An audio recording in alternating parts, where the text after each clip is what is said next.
Hey guys, it's Drina G here, and welcome back to Escape with Drina. I'm indoors today because outside is a bit chilly, but that doesn't stop anything. Today we're going to talk about stop self-sabotage. Self-sabotage is a terminology used, whether intentional or unintentional. It occurs when people hinder their own success by preventing themselves from accomplishing their own goals. It's a coping mechanism that those who suffer from CPTSD or PTSD may have self-preservation, where it's kind of like you don't believe in yourself. You're not confident in yourself as much. So it's a gut feeling where you tend to stop yourself from doing things, whether it's falling in love or getting too deeply into a relationship with anyone or accomplishing things that matter the most to you because of self-doubt and fears. Another form of self-preservation is self-rejecting, just in whole, just rejecting the idea of you doing great. It's something a lot of people do not want to admit to because who wants to admit that they are their own enemy? Now, here are some signs that you may be suffering from self-sabotage. Number one, neglecting your health.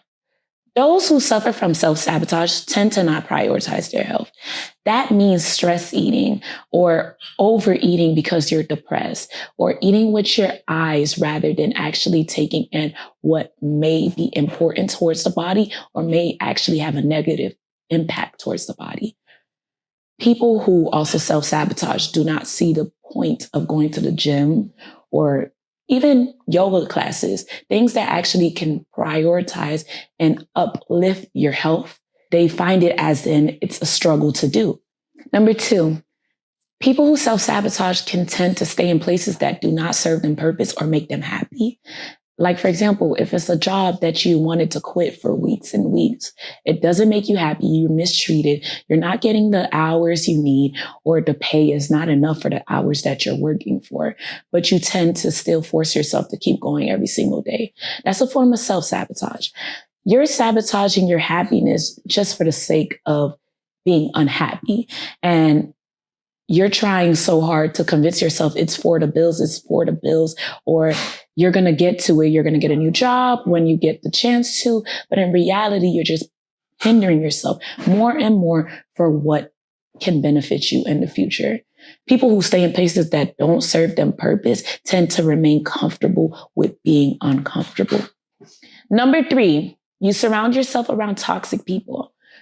Someone who is a self-sabotaging person, you tend to be okay with being with people that don't serve you purpose. An example, a relationship that you know is not healthy, but you convince yourself that you can push through because it makes them happy. You're pleasing the other person rather than pleasing yourself and your heart. That's a form of self-sabotage. People who self-sabotage don't notice the toxic people right away. They tend to convince themselves, even though they minimize their feelings, that it's okay because as long as the other person is happy, whether a friendship, family, or any of the sorts. Number four, people who self-sabotage tend to keep themselves in a box. They don't see an eye for new experiences or self-guided discoveries, and they don't see an eye for new relationships. So they tend to tell themselves, even when it comes to, for example, getting in relationships that may be positive, like a new friendship or a new boyfriend or a girlfriend, you stop yourself, you put up a wall or a block to hinder yourself from actually getting closer to happiness towards a new relationship or friendship or experience because of the simple fact that it may hurt you in the long run. You're already putting that in mind because you got hurt in multiple occasions in your life, whatever situation it was, whatever trauma you went through. You're already overthinking the unfortunate events that can occur with this new situation that is going to happen in your life. Number five, people who self-sabotage are huge procrastinators. It's hard for them to get out of bed in the morning and they tell themselves they'll take care of it the next day. They're constantly putting things that matter to them most at the bottom of the list and things that don't serve them any purpose at the top. And that also means putting people first before their own needs. People who self-sabotage also find ways to be perfectionists.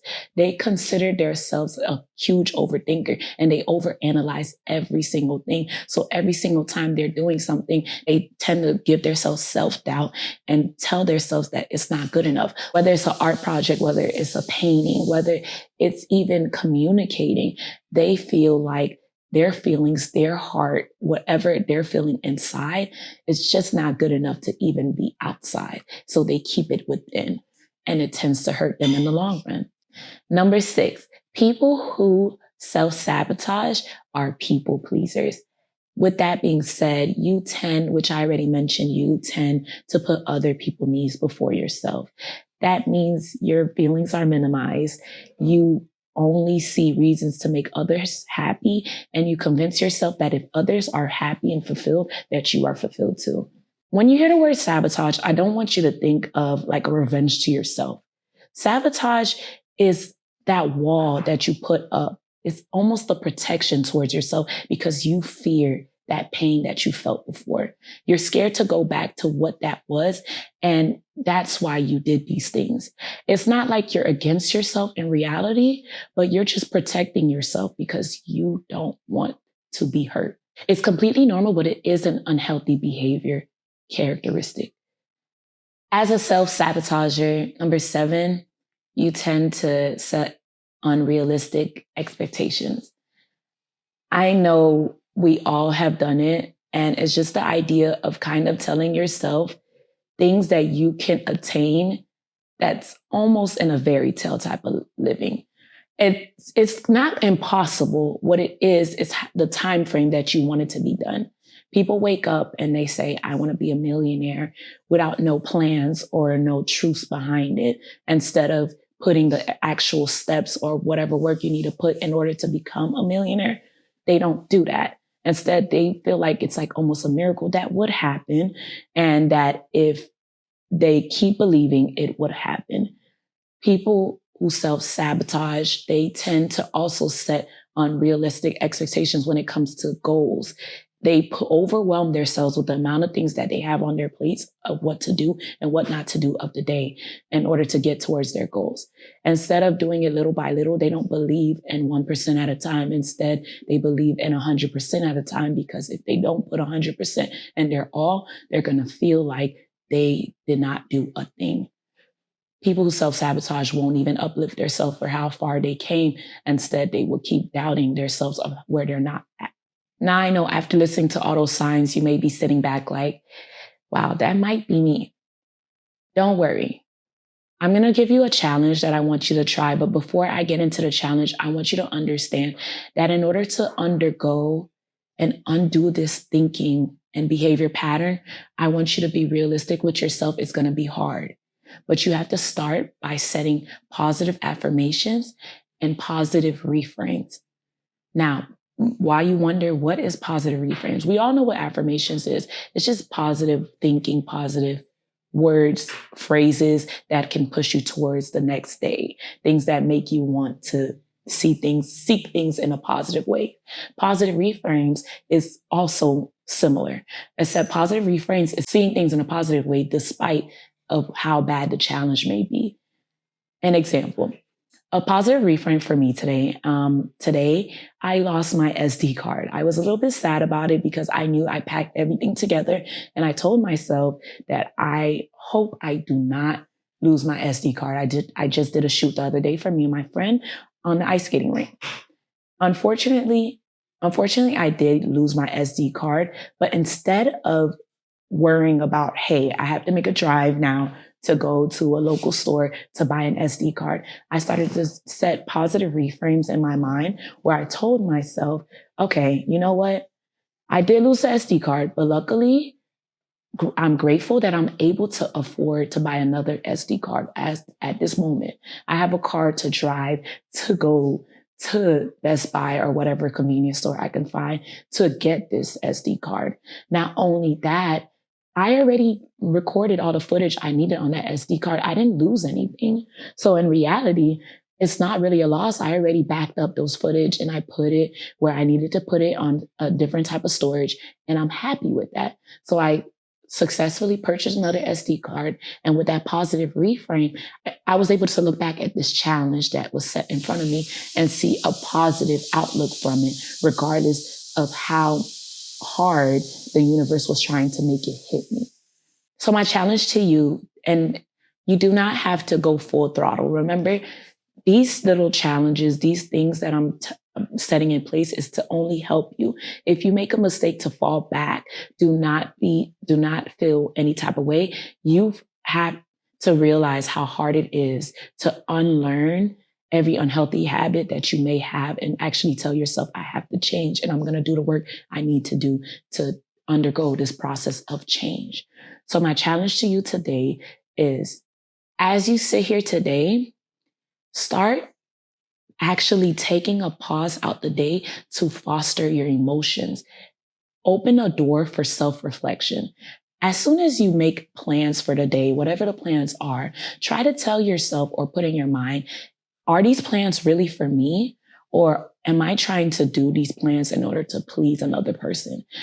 Are these plans a way for me to be happy? Is it going to be a way for me to be successful towards the end of my career? Or is it a real goal set in place? If it's not, it should be at the bottom of your list. Try doing a self-reflection throughout the day and do it periodically. If you have to put a reminder in your phone, that will be recommended, whether it's a note or a reminder to tell yourself, hey, let me take a breather, sit in your car, get away from your phone.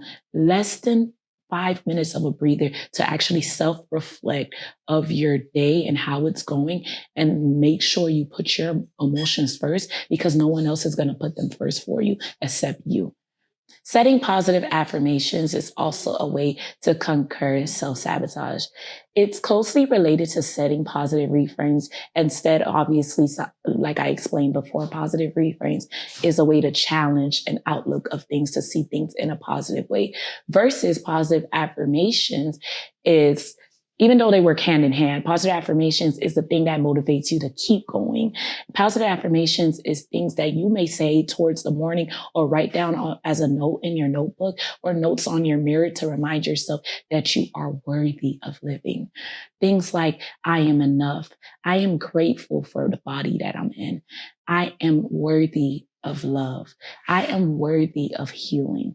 I allow myself to heal. I am proud of myself. I believe in myself, and so on. These are positive phrases that make you want to keep smiling and keep moving forward despite anything that gets thrown your way. Setting positive affirmations is a perfect way to start your day. And then as you go, if challenges does hit you, whatever it is, you are able to set positive reframes to continue to proceed towards a positive part of your day. That energy starts to gravitate towards others, and as others start to feed off of it in a good way. You'll be able to attract better because you'll realize that it all begins within. Here's a daily affirmation that I want you guys to practice saying. These phrases will help you when it comes to motivating yourself towards continuing the rest of the day or continuing the day after. So I begin. Now repeat after me as we begin. I am grateful for how far I've came. And I'm able to accept and appreciate positive energy in exchange for doubts. I welcome opportunity and I welcome self-confidence. I focus on what's going well, and I tackle anything that comes my way.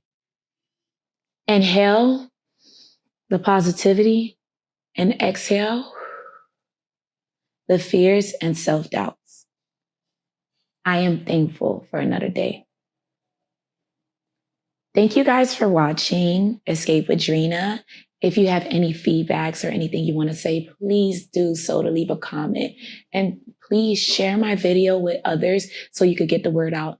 I am trying to be the healer of the world. I want everyone to gravitate towards me as an emotional empath so they can understand how important it is to heal your past from your past traumas and move forward.